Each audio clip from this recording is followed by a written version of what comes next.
GGG Week is a very, very good opportunity, of course, to discuss the change, the big transformation that is ahead of us. Let's just take the Paris Climate Change Agreement, in which all the governments from around the world have agreed to come to a greenhouse gas neutral energy supply, which means, in fact, that we have to transform 100% the way that we use energy today, away from a carbon-based coal, gas, oil economy to an economy that is 100% based on renewable energy. There is no emission.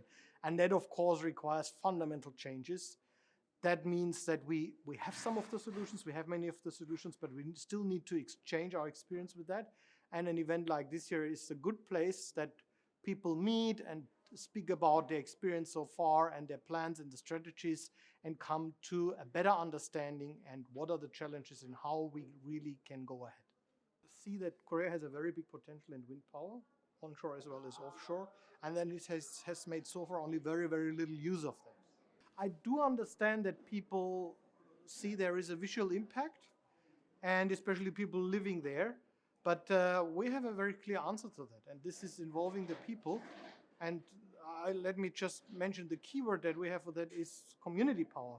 So that is something where Korea has not much experience, but they've started. In Jeju, there is one wind farm which is owned by a cooperative, which means it's a collective of citizens that are owning it collectively.